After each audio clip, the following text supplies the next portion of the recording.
রবীন্দ্রনাথ ঠাকুরের জন্মদিন উপলক্ষে নতুন বিতর্ক তৈরি করল বিশালগড়ের বিজেপি দলের মণ্ডল কমিটি সহ পুর পরিষদ।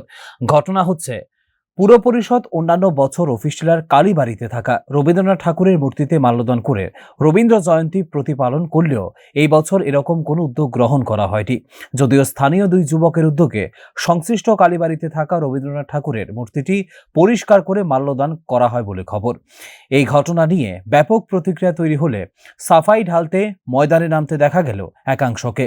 গোটা ঘটনার পরিপ্রেক্ষিতে বিশালগড়ের বিজেপি দলের মণ্ডল সভাপতি তপন দাস অভিযোগ করেন, সিপিআইএম শাসনকালে বিভিন্ন মনীষীদের মূর্তিকে বিকৃত করা হয়েছে। শ্রী দাস বোঝাতে চেষ্টা করেছেন, রবীন্দ্রনাথ ঠাকুরের মূর্তিটি নাকি বিকৃত করা হয়েছিল, যার পরিপ্রেক্ষিতে এই সিদ্ধান্ত। সামনে যেটা নিয়ে সেটা নিউজ হলো যে রবীন্দ্রনাথ অবহেলিত। আসলে আমরা লক্ষ্য করেছি সিপিএমের সময়ে বিশালগড়ে বিভিন্ন প্রান্তে আমাদের মনীষীদের মূর্তি স্থাপিত হয়েছিল।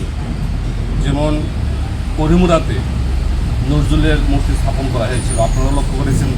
এটা নিয়ে সেটা সারা ত্রিপুরাব্যাপী একটা আলোড়ন সৃষ্টি হয়েছিল। সেখানে নজরুলকে বিকৃত করা হয়েছিল।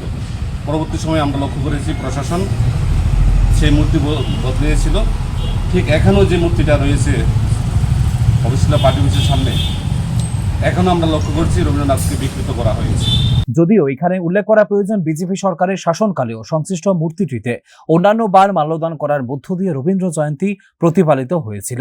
তবে এই বছর হঠাৎ করে বিজেপি নেতারাই যখন এই বিষয়ে প্রশ্ন তুলেছেন, তখন কিন্তু একটা মহল জানতে চাইছে, তাহলে কি বিজেপি নেতারা এতদিন ইচ্ছে করে এই কার্ল মার্কসের আদলে গড়ে তোলা রবি ঠাকুরের মূর্তিতে মাল্যদান করেছিলেন, নাকি এবারের ব্যর্থতা ঢাকার জন্য নতুন কৌশল হিসেবে এই গল্প সামনে আনা হয়েছে? তবে এটা নিশ্চিত, এই ঘটনা রাজ্য জুড়ে ব্যাপক প্রতিক্রিয়া তৈরি করেছে। Bureau report, news now.